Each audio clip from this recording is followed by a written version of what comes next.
Captain Tejo stood on the bridge of the Soul's Pride, watching the stars shift past the viewport.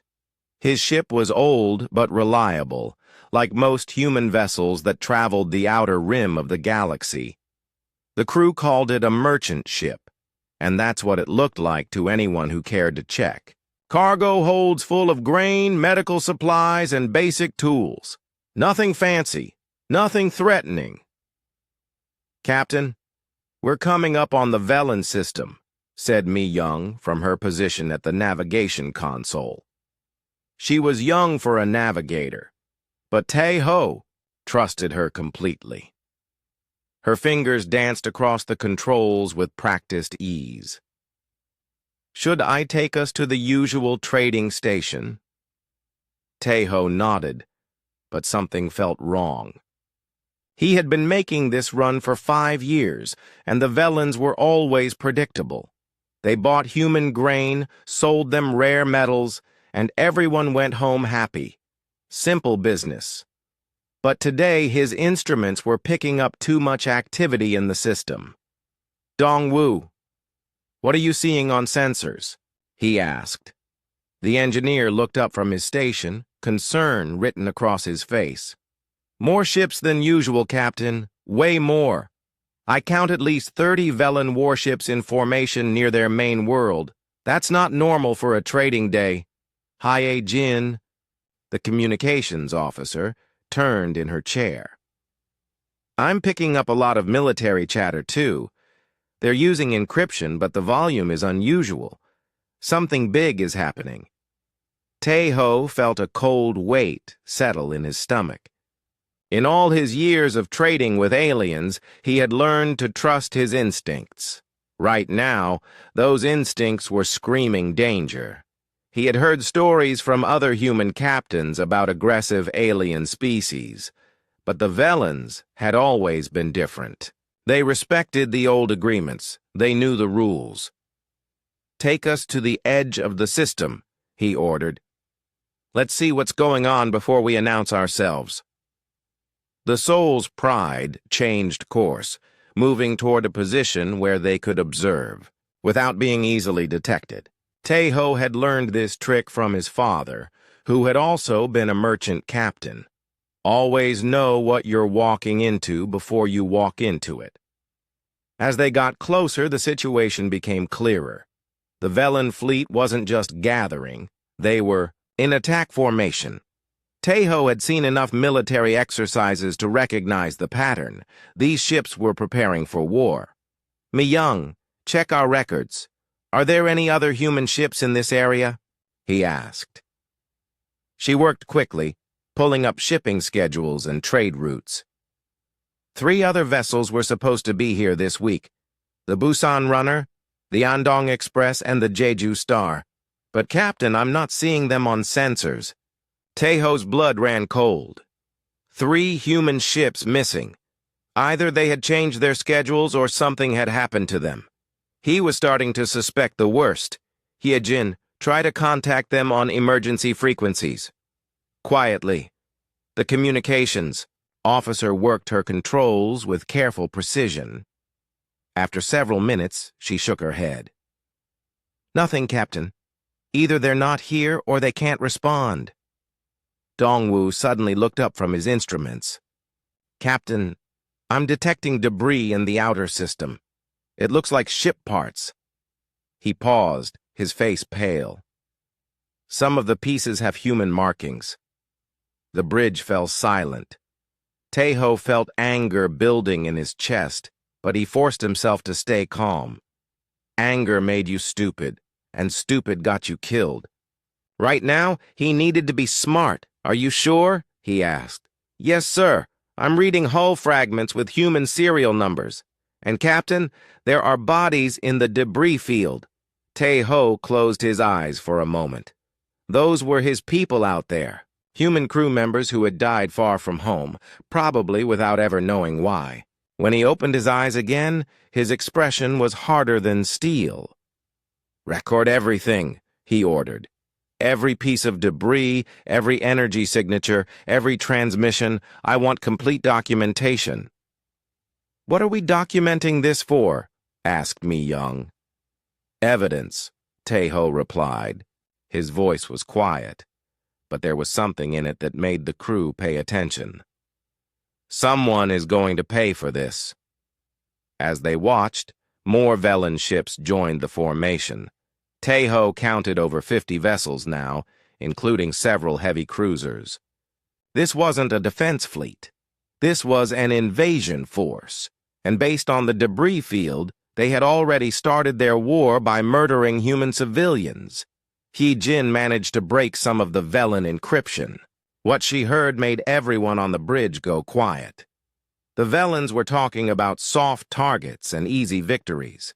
They were planning attacks on human colonies, not military bases, not armed stations. Colonies full of families, farmers, and children. "They think we're weak," whispered Dongwu. Taeho almost smiled, but there was no humor in it. "Let them think that. For now." He had the crew continue recording everything while staying hidden. Hours passed as they documented the Velen fleet's movements and communications. It became clear that this was a massive operation. The Velens were planning to hit multiple human settlements at once, believing they could win a quick and easy war. What the Velens didn't know was that every human merchant ship carried more than trade goods. They carried sensors, recording equipment, and most importantly, a direct communication link to Earth. Taeho activated that link now, sending everything they had gathered in a compressed data burst that would reach human space in hours. As the Soul's Pride prepared to leave the system, Taeho looked one more time at the Velen fleet. They were so confident, so sure of their coming victory. They had forgotten something that their ancestors knew. They had forgotten why the old treaties existed. They had forgotten why even the most warlike species in the galaxy had one simple rule when dealing with humans. Don't push them too far. The Velens were about to learn why that rule existed. They were about to discover what happened when you broke the oldest rule in the galaxy. They were about to find out what sleeping giants looked like when they woke up angry. Taeho turned away from the viewport. "Set course for home, Mi Young. Best speed." "Yes, sir. Are we going to warn the colonies?" "The warnings are already sent. Now we prepare for what comes next." As the Soul's Pride jumped to hyperspace, heading for human territory, Taeho thought about the debris field they had left behind. Those dead crew members would be remembered. Their deaths would be answered. The Velens had made the biggest mistake in galactic history. They had forgotten that sometimes the quiet ones are the most dangerous of all. The alarm bells rang across New Busan colony just after dawn. Jin was having her morning coffee when the first warning came through the emergency system. She set down her cup and looked at the message on her screen. 3 words that made her blood freeze. Incoming enemy fleet. As colony administrator, Jin had prepared for many emergencies. Storms, equipment failures, medical crises, but never war. New Busan was a farming colony, home to 15,000 people who grew food for the outer rim settlements. They had families here, children, old people who had come to spend their final years in peace. She activated the colony-wide communication system. "This is Administrator Jin. All civilians report to emergency shelters immediately. This is not a drill. Security forces to defensive positions." Jae-min was already running toward the security center when he heard the announcement. As security chief, he knew exactly how bad their situation was. New Busan had defensive weapons, but they were designed to stop pirates or small raiders, not a full military fleet. He reached the security center and found his team already at their posts. There were only 30 security officers for the entire colony. They were good people, but they were not soldiers. Most had joined security to help their neighbors, not to fight wars. "What's our situation?" he asked his second-in-command. 43 Velen warships coming in fast. They'll be in weapons range in 20 minutes. The governor's office is sending evacuation ships, but they won't get here for at least 6 hours. Jae-min looked at the tactical display. 43 warships against a farming colony. It wasn't even a fair fight.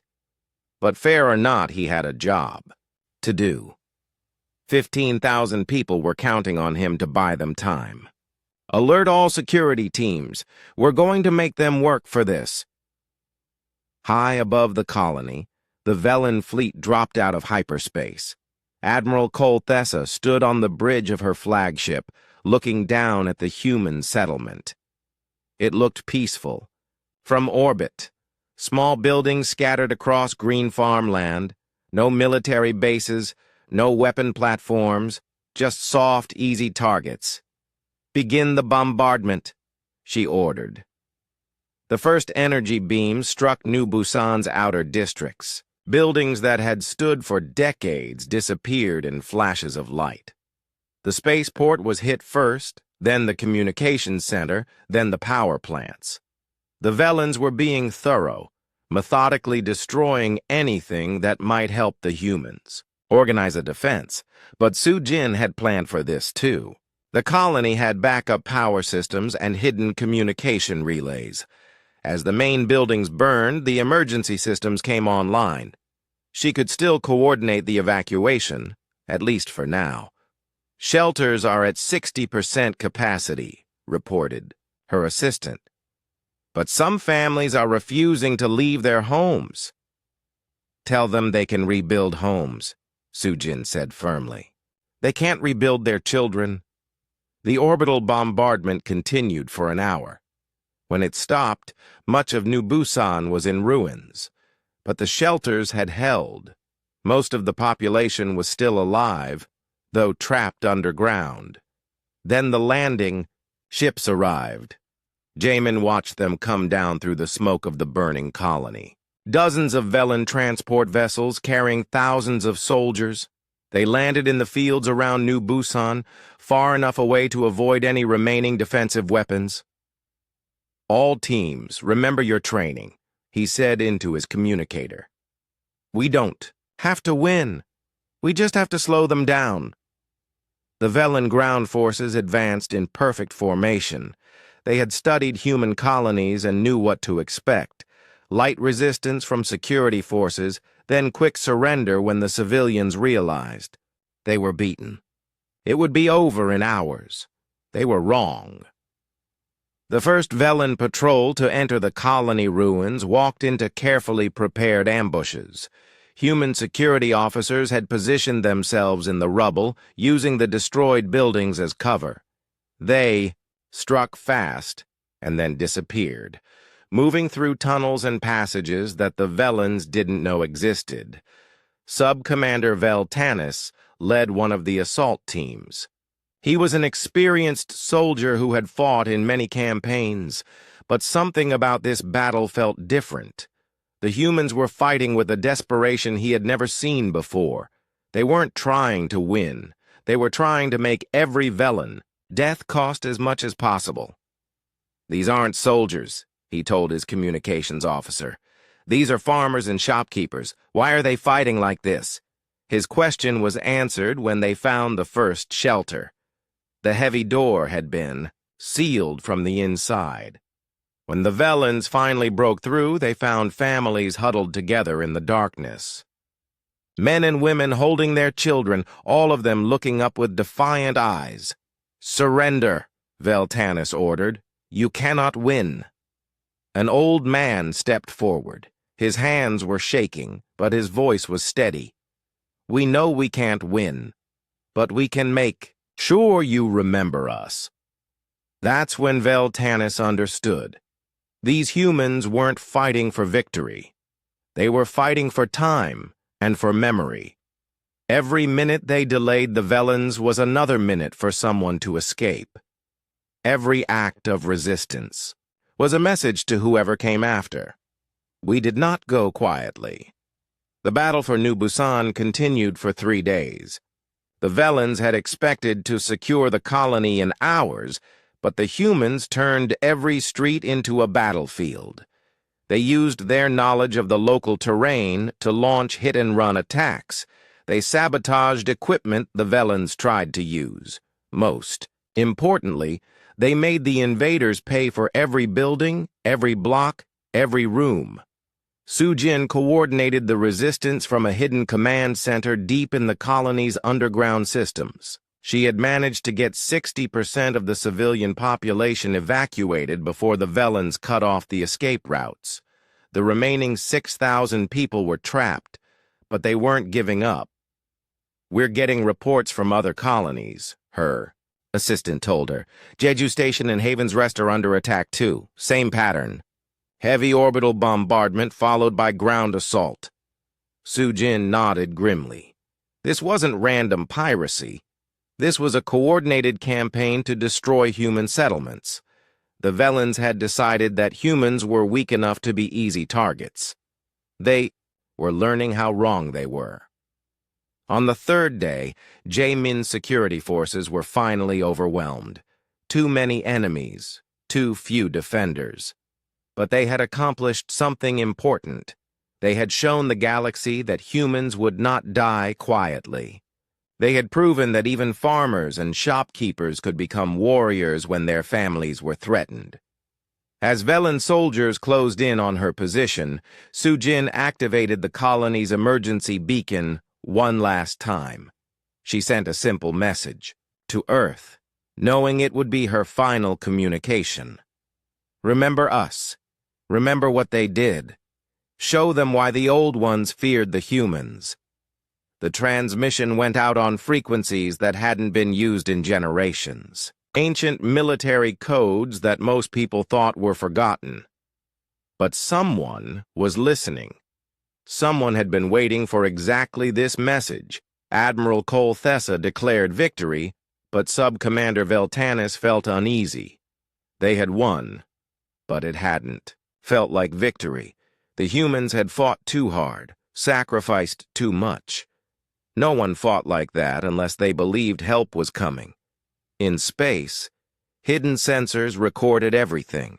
Human ships that looked like merchant vessels watched from the edges of the system, documenting every war crime, every civilian death, every violation of galactic law. The Velans thought they had won an easy victory. They had no idea they had just signed their own death warrant. President Chan Wu stood in the emergency session room deep beneath Earth's capital. Around the table sat the most powerful humans in the galaxy, though most aliens would never have suspected their true roles. To the outside universe, they looked like ordinary politicians and business leaders. The truth was far different. "The reports are confirmed," said Fleet Admiral So Young, her voice steady despite the terrible news she carried. 3 colonies attacked: New Busan, Jeju Station, and Haven's Rest. Total civilian casualties, 42,000 dead, 18,000 missing. The room was silent. These were not just numbers to the people around the table. These were their people, human families, who had traveled to distant worlds seeking peaceful lives, only to be murdered by aliens who thought humanity was weak. Dr. Kyung-soo, head of Earth's Xenobiology Research Division, spoke next. "Analysis of the attack patterns confirms this was planned months in advance. The Velans studied our colonial defenses extensively. They knew exactly where to strike for maximum damage." "How is that possible?" asked President Chan Wu. "Our colonies were supposed to be protected by galactic law." Admiral So Young smiled, but there was no warmth in it. "Because they think they know us. They think humans are peaceful traders who won't fight back. They've forgotten their own history." She activated a holographic display that filled the room. It showed the galaxy as most aliens saw it. Human territories marked in gentle green, labeled as agricultural zones, and trade routes. Peaceful, harmless, weak.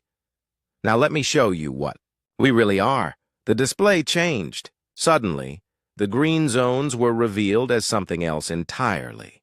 Military staging areas, sensor networks, supply depots, research facilities.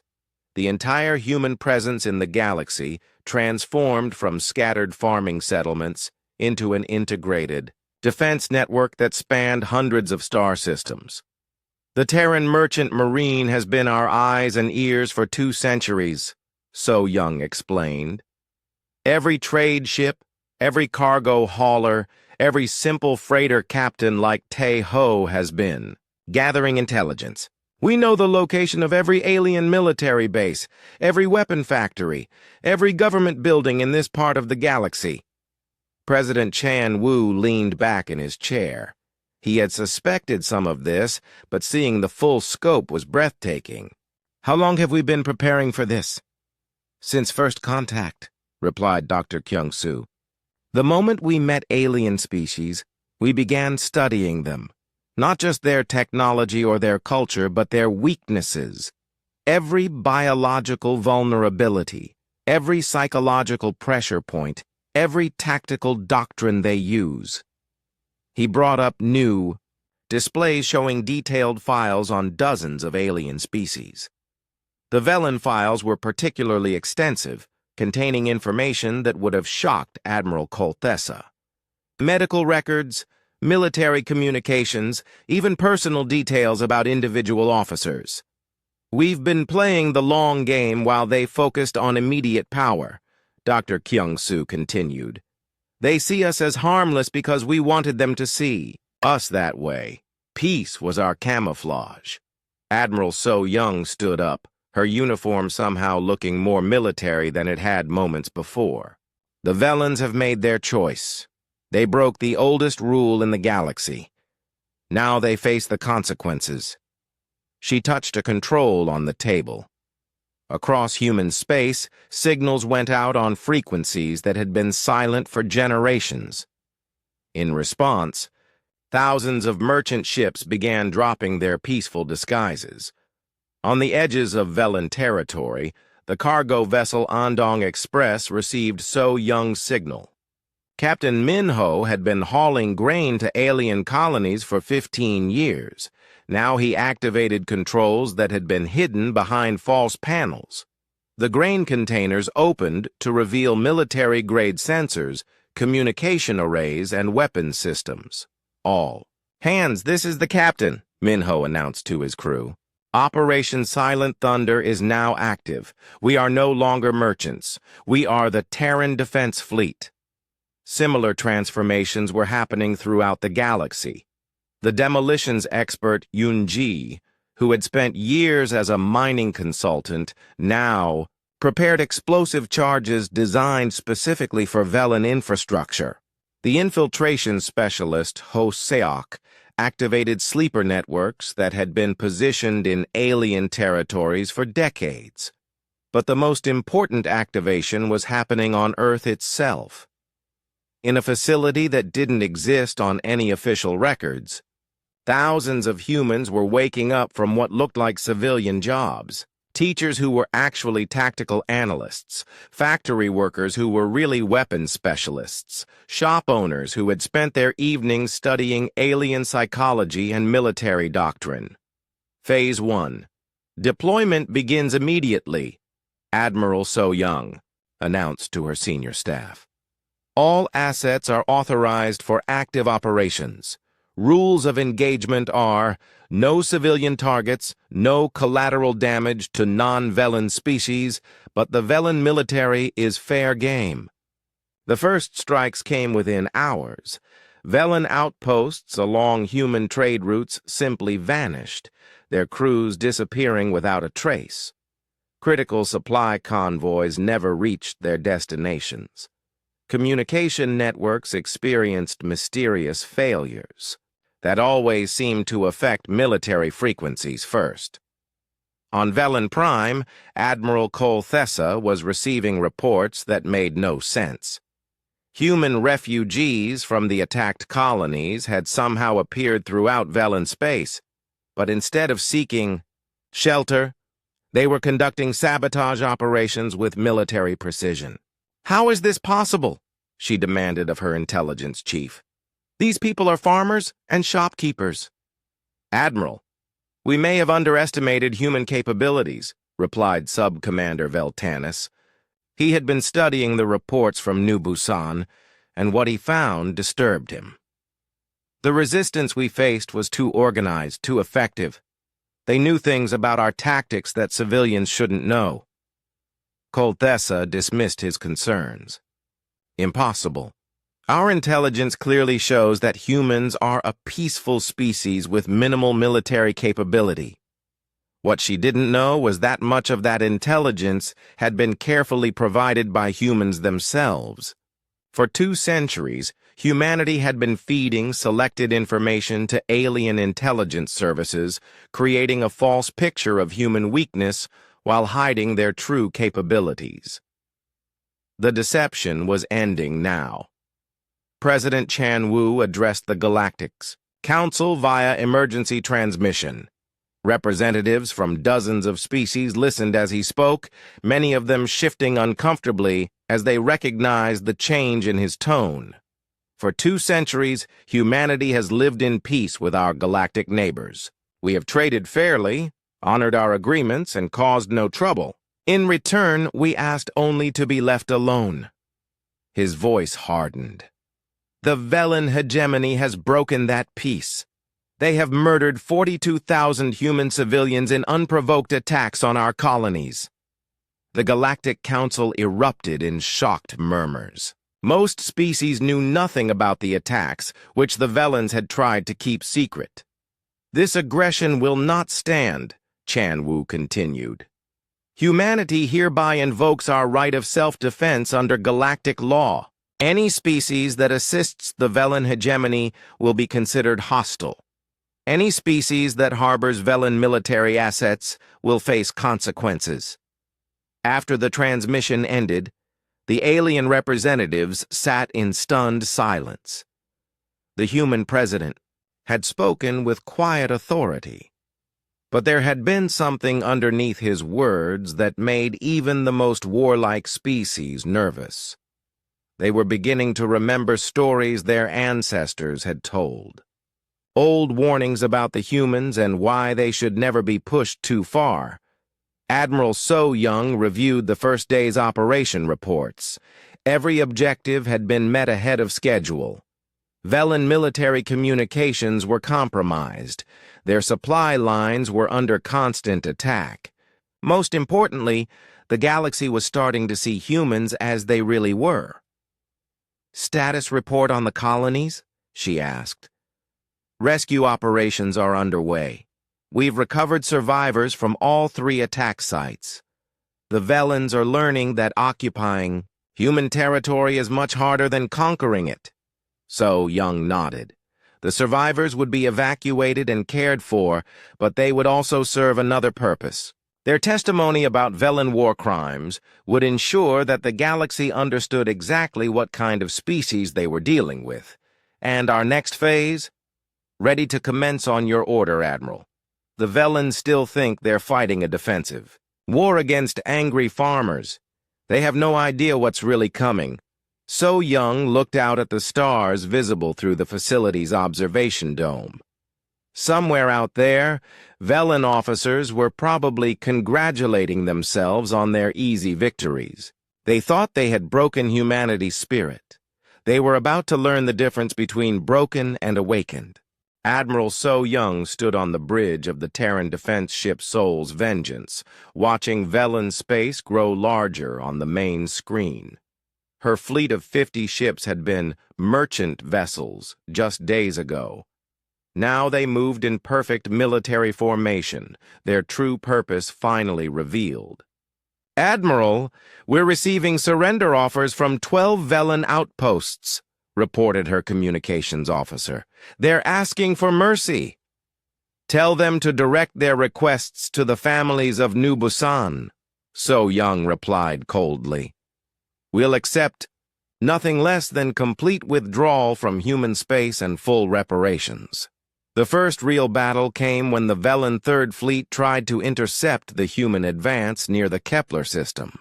Admiral Kolthessa had assembled 200 warships, confident that numbers would overcome whatever surprise the humans might have.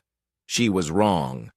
Captain Minho commanded the stealth destroyer Incheon Ghost, leading the advance scout force. His ship and 5 others approached the Velen fleet using technology the aliens had never seen before.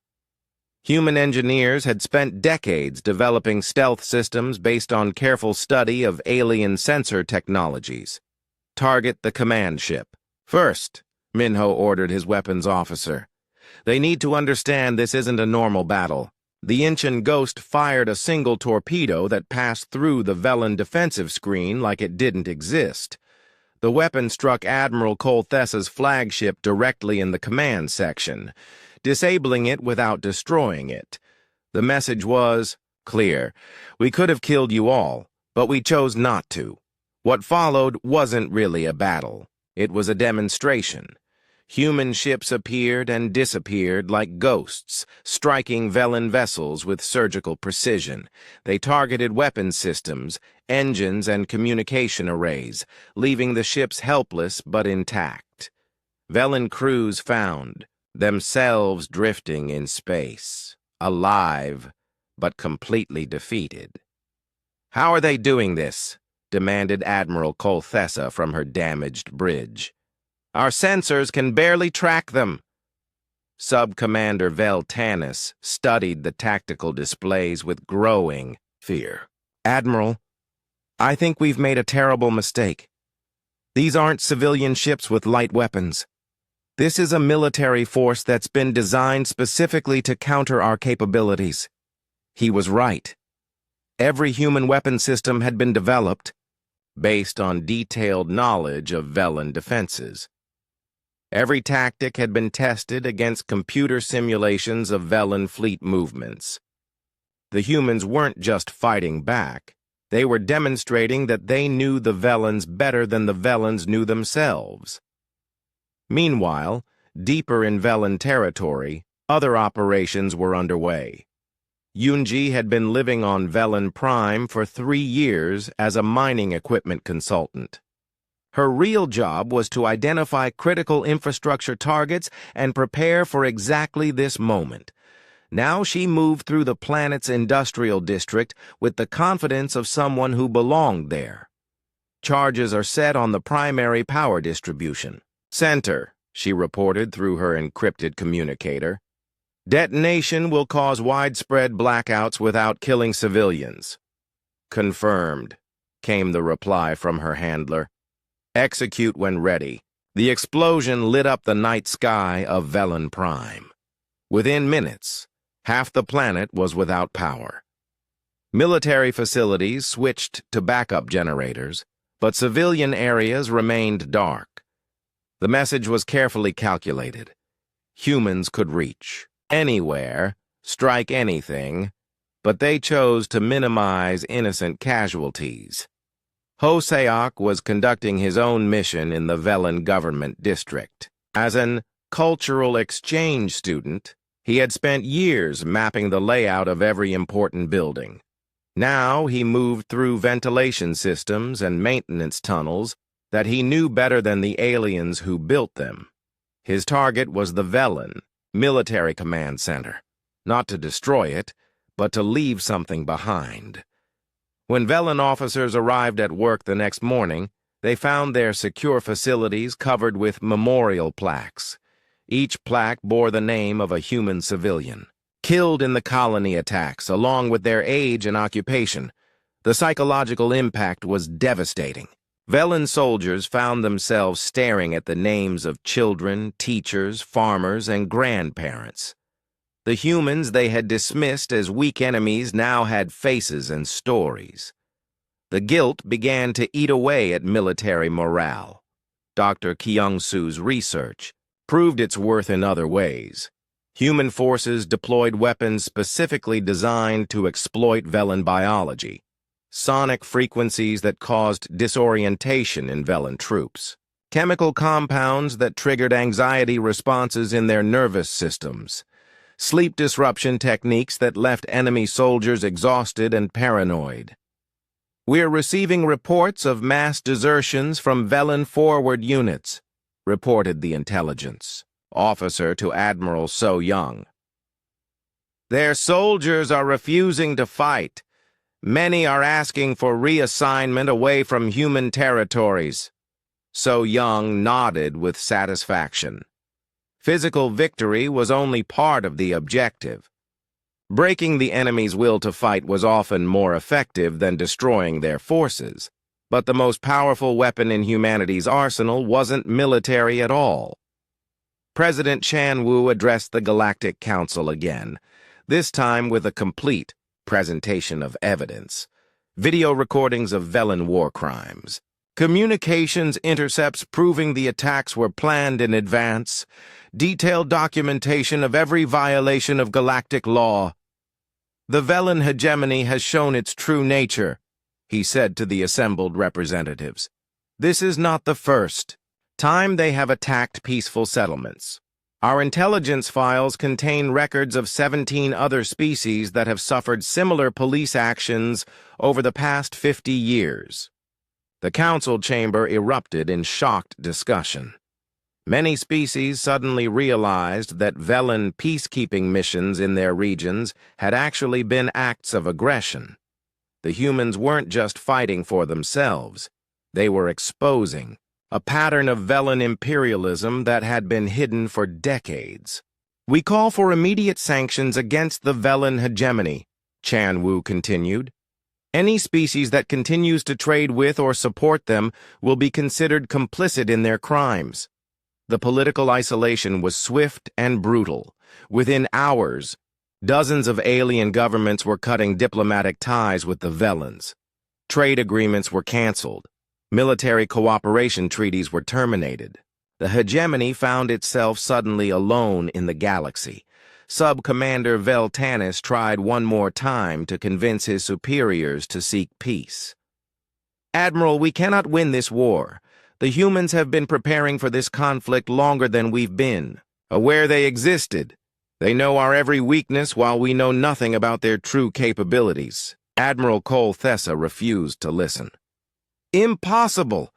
Our intelligence clearly shows—" "Our intelligence was wrong," Vel Tanis interrupted, his usual military courtesy forgotten.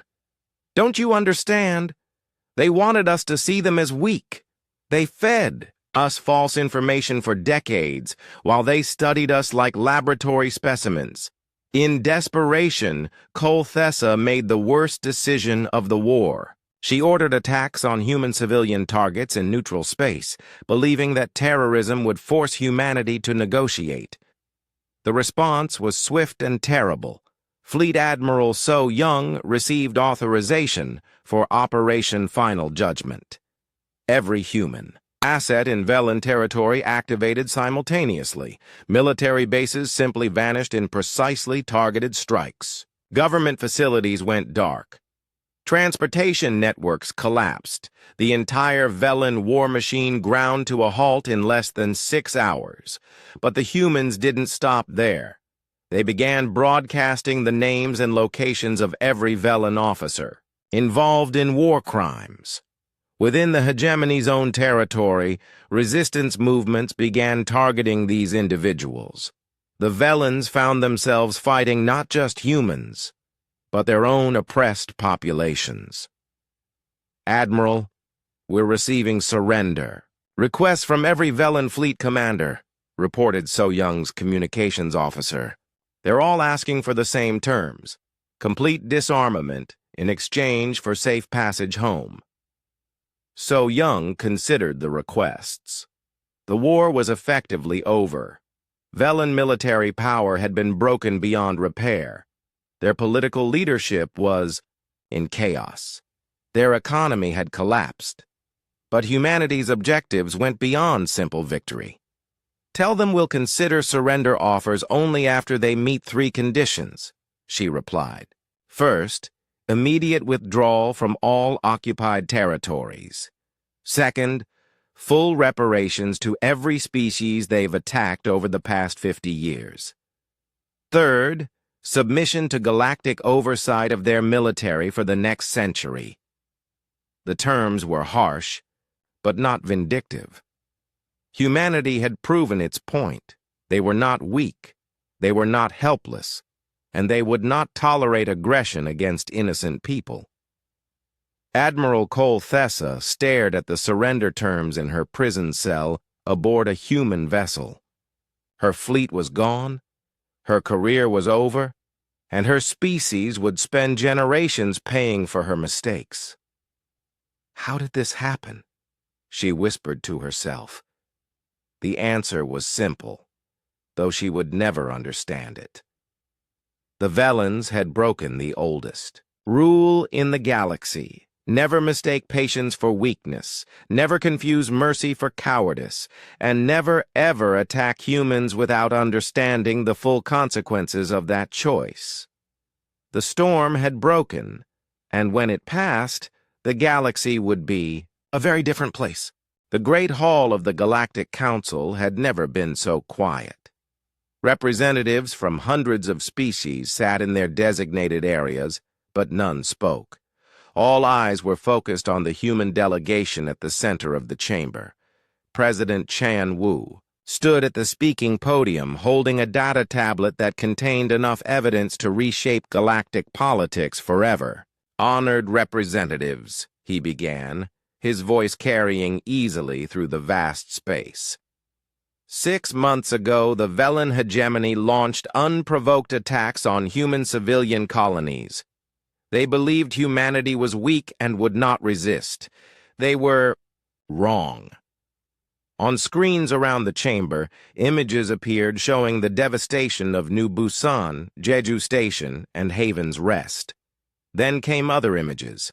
Velan military bases reduced to smoking ruins, their fleets surrendering without firing a shot, their leadership fleeing their own territories as their populations rose in revolt. Today, we present evidence that the Velan aggression was not an isolated incident, but part of a pattern spanning 50 years, Chan Wu continued. Our intelligence networks have documented similar attacks on the Altine colonies, the Zephyr, mining settlements, the Kepler research stations, and 17 other peaceful communities. The chamber erupted in shocked discussion. Many species had lost settlements over the decades to what they thought were pirate raids or natural disasters. Now they learned the truth. The Velans had been conducting a secret war of expansion, hidden behind false flag operations and manipulated evidence. Sub-Commander Vel Tanis, now acting commander of what remained of the Velan forces, rose from his position in the defendants section. "The human delegation is correct. I have brought complete records of all hegemony military operations for the past 50 years. We have committed terrible crimes." His admission sent shock waves through the assembly. Here was a Velan officer confessing to decades of war crimes in front of the entire galaxy. The political implications were staggering. Admiral So Young stepped forward, her uniform now clearly showing her true military rank. "The Terran Defense Fleet has eliminated Velan military capability permanently. Their warships are destroyed or captured. Their weapons factories are under human control. Their government has been dissolved."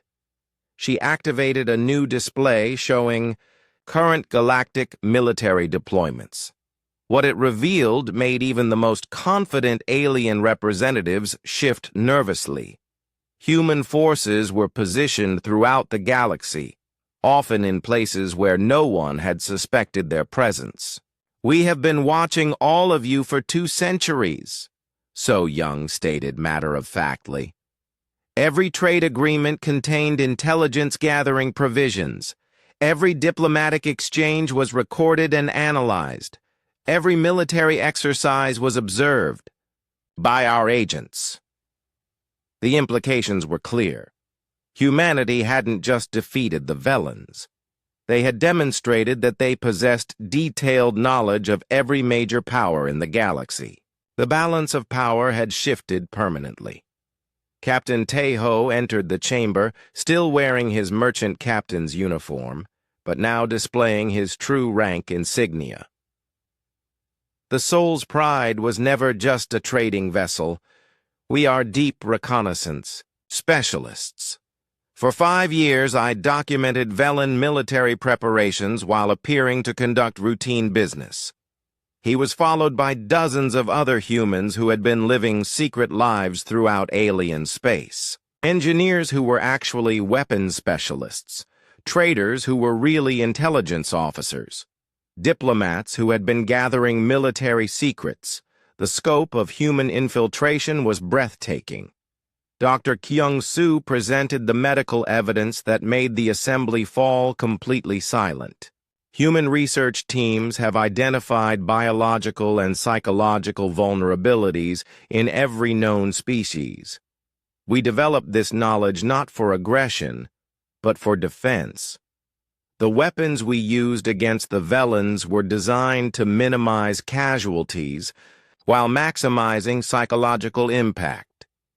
He showed brain scans of captured Velen soldiers, demonstrating how human psychological warfare had broken their will to fight without causing permanent damage. It was sophisticated, precise, and utterly effective. "We could have killed them all," Dr. Kyung-soo said quietly.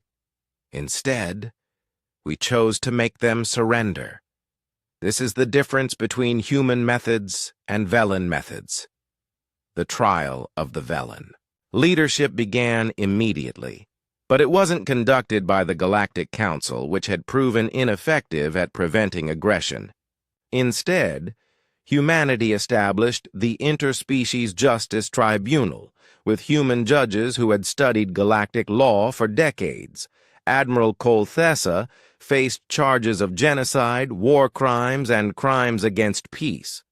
The evidence against her was overwhelming, much of it recorded by human intelligence assets she had never known existed. Her defense team could offer no meaningful arguments. "I believed we were acting in the best interests of galactic stability," she said in her final statement. "The humans appeared weak, disorganized, incapable of meaningful resistance." President Chan Wu responded personally. "Admiral, that was exactly what we wanted you to think. For 200 years, humanity has played the role of peaceful traders, while preparing for the day when diplomacy would fail. You attacked us because we seemed vulnerable. You discovered that appearances can be deceiving. The sentences were harsh, but fair. Velen war criminals would spend their lives in human-administered prison facilities.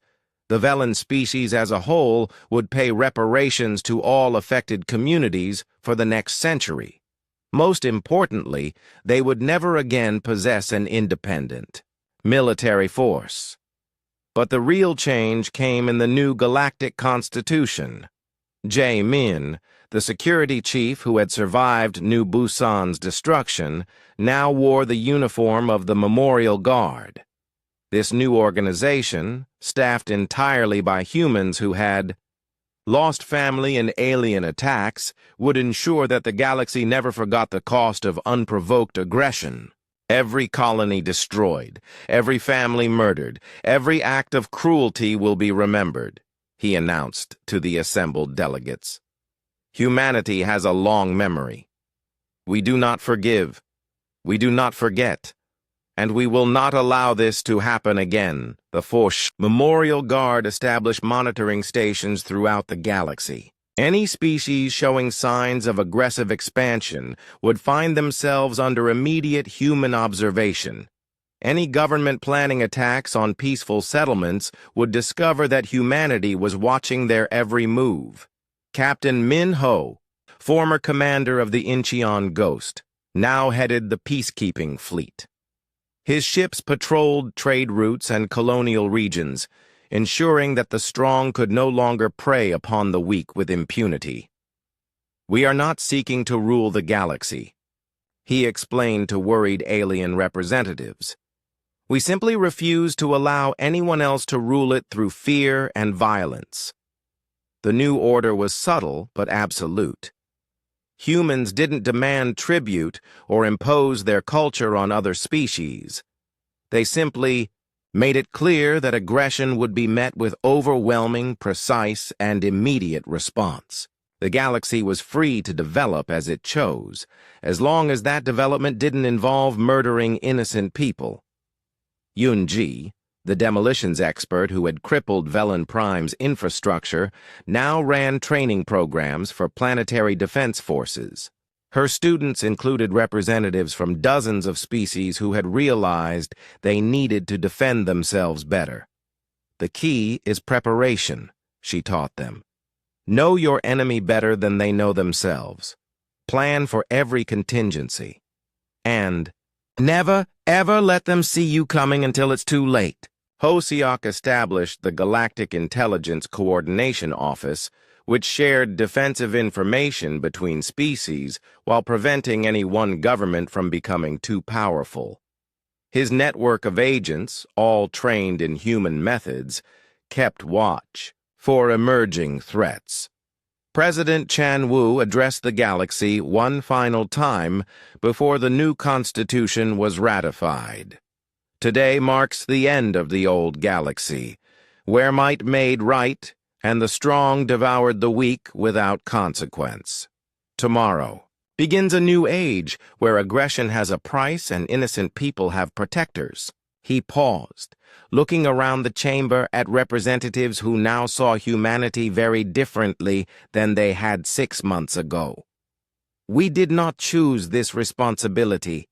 It was forced upon us when the Velens murdered our people. But we will bear it faithfully, for as long as necessary. The galaxy will have peace, whether it wants it or not." Admiral So Young stood in the memorial garden on New Busan, now rebuilt, but forever changed. 42,000 names were carved into black stone walls, each representing a human who died because aliens thought humanity was weak. "They learned better," she said to Jaemin, who had requested this private meeting. "At a terrible cost," he replied, touching one of the nameplates. "My daughter's name is here. She was 7 years old." So Young nodded solemnly. "And because of her sacrifice and all the others, no alien species will ever again mistake human mercy for weakness." They stood in silence for a long moment, surrounded by the names of the dead and the flowers left by survivors.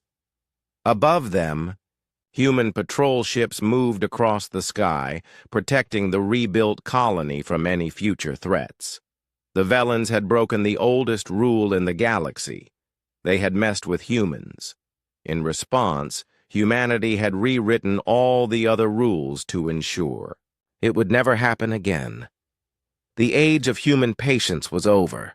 The age of human protection had begun.